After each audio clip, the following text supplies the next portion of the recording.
Imagine the Earth, not the maps you memorized in school or the grainy photos from orbit, but the pulse of it, the hush between waves, the ache of stone cooling after sunlight, the breath of trees at night unseen. This planet was built for life, for rhythm, for warmth, for birth and decay and birth again, every inch of it shaped to cradle something. An egg, a seed, a sleeping child. Then you, the walkers, the builders, the hungry ones.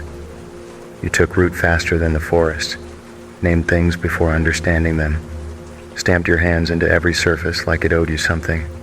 You made gods, you made weapons, you called them beautiful. And in all the centuries you've spent carving names into the dirt, did you ever stop to ask if any of it was yours?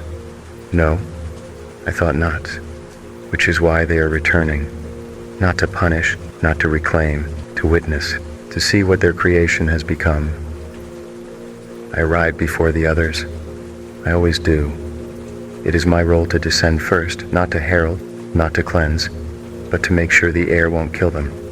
The higher ones, the ones that remember what Earth was supposed to become. I am the step between the mortal and the holy, and it is my burden to wait. So I wait and I watch. The spire I ride is not a weapon, it is a staircase carved from starlight, folded into itself, until it could wear the shape of gravity. It does not hum, it does not glow, it casts no shadow, because we do not bring light, we bring attention, and attention here is enough to burn. Below me, Earth, I see it all at once, and yet not at all. That is the strangeness of these creatures. They build towers to house their loneliness. They draw borders not to divide land, but to give their hatred somewhere to stand. They think we have come to crush them. We have not. We have come to see. And still they load their guns. The first missiles launched 2 hours after we breached the upper atmosphere. Primitive, furious, like a dog barking at its own reflection in a mirror too clean. The missiles did not hit us. They never could. But they hit each other. A ship fell over water, another over children. Their leaders cried sovereignty, their followers cried apocalypse, and the rest simply cried. My siblings descend in silence across the continents, each spire identical, each god patient, each judgment withheld. I am the only one permitted to look closely. The others cannot stomach proximity. To them, humanity is a blight. To me, it is a wound that never scabs. I am not meant to care, but I listen anyway. There's a child in a hallway holding her breath because her parents are fighting about whether to pray or run. There is a man on a rooftop, singing to the sky with a bottle in his hand, and a scar where his heart used to be. There is a woman digging a hole in the frozen ground, not for safety, but because she thinks the gods only spare the humble.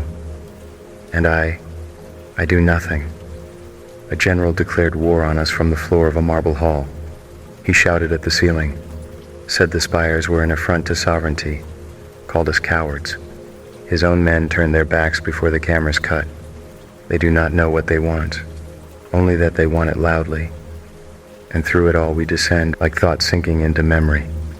Soon the higher one will arrive, and when they do, all will stop. Not because they will speak, they won't. Not because they will punish, but because they are what truth looks like. And truth does not blink. I was made to protect them. But sometimes, silence is the only kindness left. I watched the first man burn himself on live television. He knelt beneath the spire in a city of steel and smoke, stripped to the waist, eyes wild, with the kind of faith that only survives at the very edge of understanding.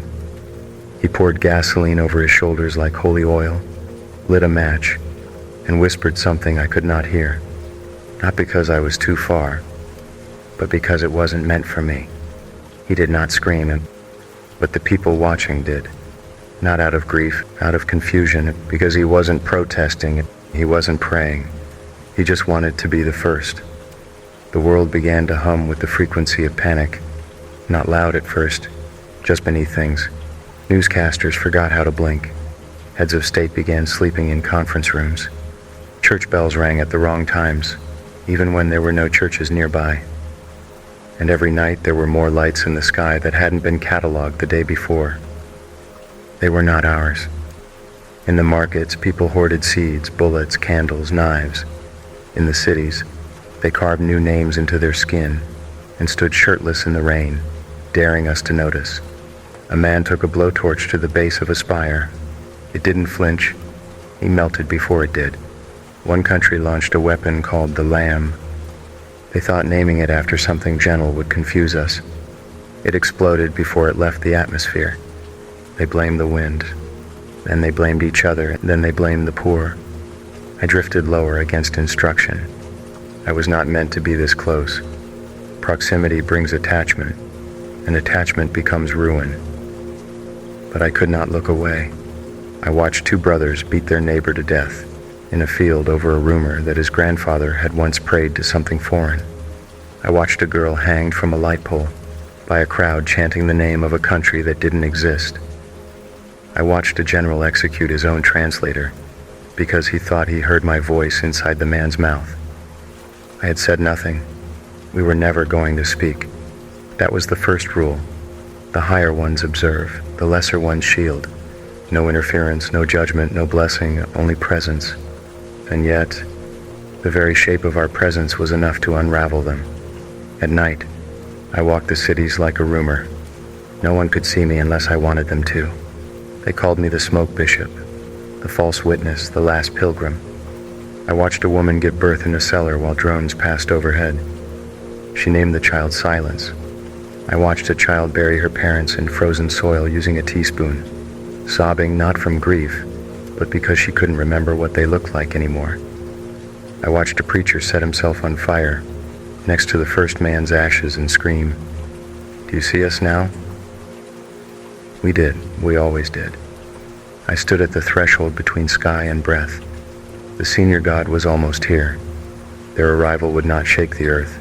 It would simply clarify it, strip it of noise, make everything what it really was all at once. They are not cruel, but their truth is, and the world could not bear it. So I spoke, not aloud, not in a way that shatters glass or splits mountains. I spoke the way memory speaks to the dying, gently and only once. I said, "And they've done enough. Let them keep what's left. You don't have to see." There was no reply, but the air grew still, and then the spires began to rise.